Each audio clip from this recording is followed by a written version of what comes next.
Hi family, how you doing? My name is Prash Tolga if you don't already know, and you are welcome to my YouTube channel. I know I've not been here for some time now, but that is because I've just set up my fashion business and it has been so time consuming but also very rewarding, and so I don't regret it. I'm learning so much, I'm growing so quickly.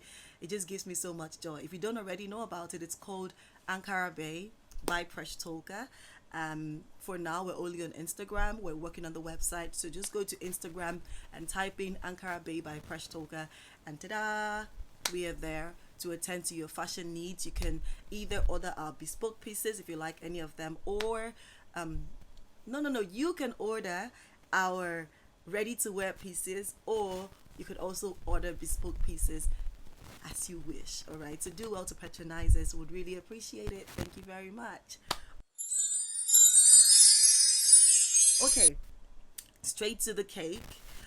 So I'm listening to some music ministration the other night. I don't exactly remember who was ministering now, and he's talking about God's mercy.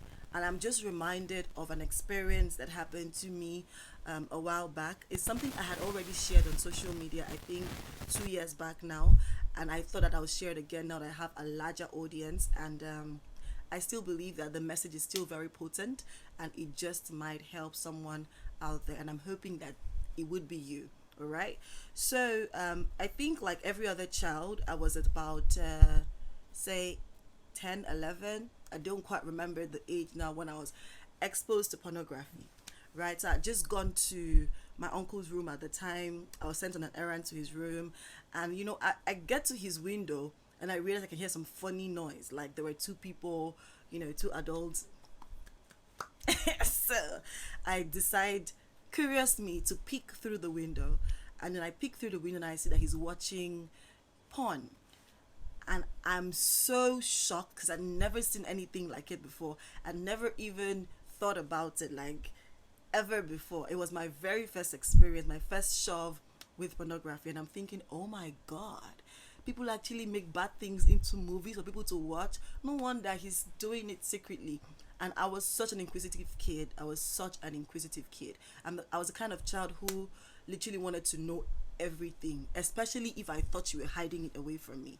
So I became very curious. I started searching around my own house to see whether I would find anything like that to just consume and, get the curiosity out of my head. And you know how these things work, like when you begin to actually search for something, then you find it. Because I now begin to find like the packs of the DVDs. You know how the papers then, the DVD packs used to have like 14 movie selections or like whatever at the back, and they had their different names. And I started to see all of those things, littered around, not necessarily littered around, just hidden in some parts. And I'll look at it and I'll lost over it. I'll just look at it and just go, oh my God. And I'll have all sorts of nasty imaginations in my head. And this continued until then I went to secondary school, and then we got exposed to actually reading this stuff. There was Hints, there was Better Lover, Best Lover, Mills and Boone, Harlequin, all sorts of, so everything that I could find any erotic content in, I would consume, because I just wanted to have, as much information on this topic as I could. And so I was just consuming everything that I could find, And then you're restricted in school because, like, how many books would you see, anyways? And that continued until I go to the university. In my house, you don't get your first phone until you've passed your WAEC. So I passed WAEC and get my first phone, and then I had access to the internet, and I'm like, yo, I'm gonna finish this now. I'm gonna know everything that there is to know about pornography. And I'm just googling everything that I could google to just get in all the information I could get. And the more I saw, the more I wanted to see, right? The more I saw, the farther in I was drawn. And it just continued like that until I realized that it was actually bondage, right? For me, it became bondage when I realized I didn't want to spend time with anybody. I wanted to be by myself. I wanted to just, spend time alone and watch my thing and just, not be around people. I was still doing like all of my activities. I'll go to work, I'll go to church, my fellowship at the time. I would go home for the weekends, but every time I wanted to just make sure that I was doing some research on this topic. And then I realized at some point that it had held me down, so much so that I would not even have like money to do stuff, but I would try to squeeze out money to do data so that I could watch porn. And it was so nasty. It was nasty because like I'm serving in church. I can't exactly tell anybody in NIFES at the time that CEO I'm having issues with pornography. And then like who would even believe, like Sister Precious, like how? And so I started to pray about it. I said to tell God that, you know what, God, I don't want to be in anything that I don't have control over, right? I wasn't even a mature Christian at the time, so I had no idea. Like, but I just did not like the fact that it had control over me. And I could not say this is what I want to watch and this is not what I want to watch. And I could just not control it. So it was really upsetting for me. And so I started to pray about it. I said, tell God, like, God, please, like, I don't want this. And then you know how it's, you now go to church and they'll preach about it and how it's bad. And I'm reading the Bible and I'm seeing how, you know, this thing can torment you. And I'm having my own personal experiences as well. So I didn't even need anybody to tell me that it was bondage. And it just became so bad. I just wanted to be alone, just, you know, and it was frustrating. I couldn't talk to anybody about it because they wouldn't even believe. I was such a poster child for, like, if you want your child to be good, just, you know, talk to Precious. Like, she's such a, I was the child of emulation, you know, and so I couldn't exactly tell anybody I was going through this. And so the more I prayed about it, it just felt like I was going through a cycle, right? I would pray about it today, I would cry and weep and break down, and then I would stop for like 1 week or two, and then I'm back again with full force, and then I'll pray again, and I'm away for like 1 month, and I'm back again. But you see, what I realized in that time is how God's mercy works, such that when you pray, when you realize that you've messed up, when you realize that you've done something wrong and you've hurt him, and you go to him, he has the power to actually forgive you and save you from that thing, right? And at a point I was beginning to think like, this God is actually not nice, because like, if I'm begging you that I don't want this thing again, you can just like take it away once. After all, you caught Saul on the way to Damascus and you changed him to Paul. Why can't you help me? Why is my case different, you know? So I continued in that cycle. But what I now came to realize was that, you see, 2 weeks became 1 month, 1 month became 3 months, 3 months became 6 months, 6 months once in a while became never, and here I am today, right? At the point I didn't know exactly why God had to take such a long time to deliver me from something that he could have just snapped his finger, right, and done. But it taught me a lot about mercy, right? In that God has standards. You know the way he says that you must forgive 70 times 7 times in a day? Is literally the same way that you can hold him, right? So like, he won't set standards that he will not keep, all right? And that's what I realized in that time, that God actually does forgive. And one of the greatest bondages that we can be in is the bondage of the devil telling you, you will never come out of this, you know, God has forsaken you, you will never, you know, change from this, you are stuck with me, and all of that. And many times I would just find myself saying, the point is, I have a chance at mercy because I can go to God and say, I'm sorry. You don't have a chance at mercy. And that was just literally coming from the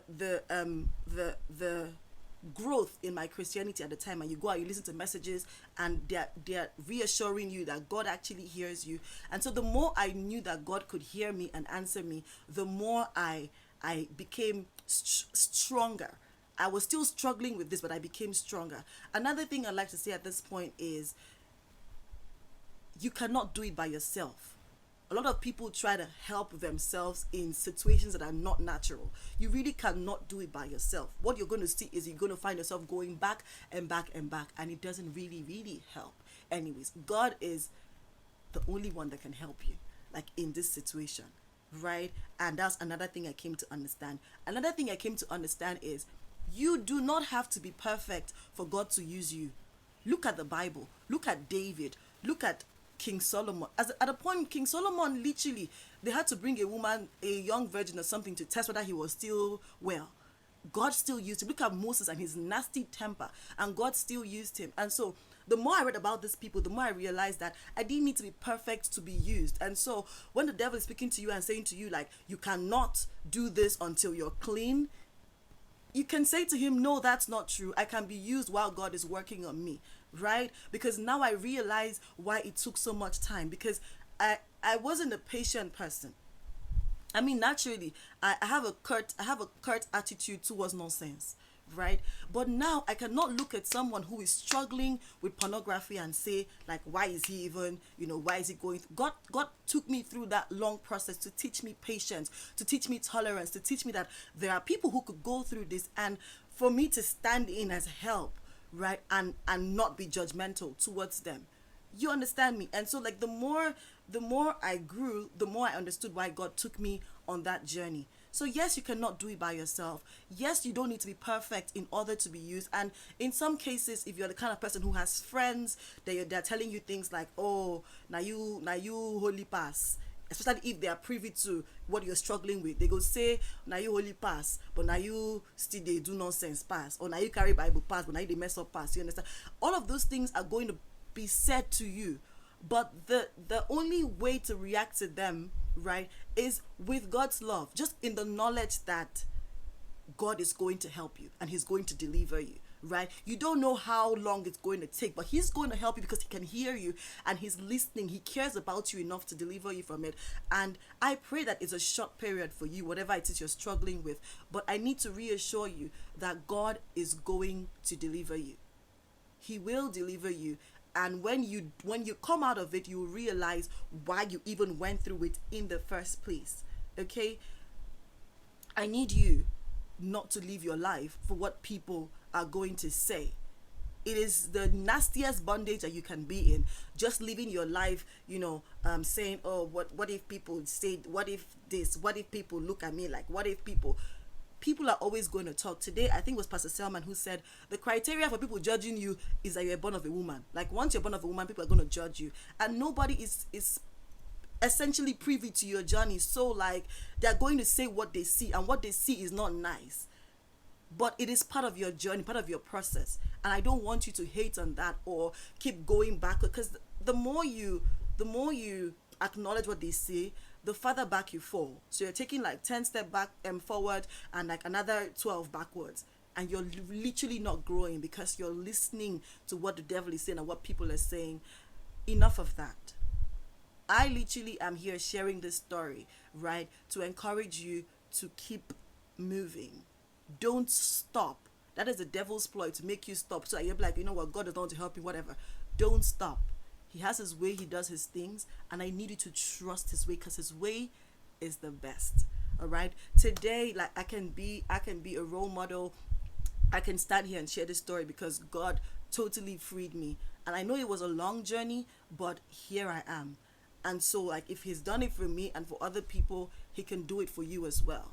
Also, if you have people who you trust, you can reach out to them and, get a prayer buddy that would pray with you, people who are higher up in the faith who can help you. Sometimes God delivers you instantly, and sometimes it takes a while, but whatever it is, you're going to find out that there's a purpose for it. So I just thought to come here and share this. I feel like I'm already speaking so passionately. In the end, God is able to do whatever he says he will do. If he asks you to forgive, it means that he can forgive you as well. He has said to you, come boldly before my throne of grace and obtain mercy. Right? So do just that. Go boldly and obtain mercy. Thank you for listening. Thanks for coming to my TED Talk. All right, I love you so much. Until we meet again, bye-bye, and have yourself a wonderful time. All right? Mwah.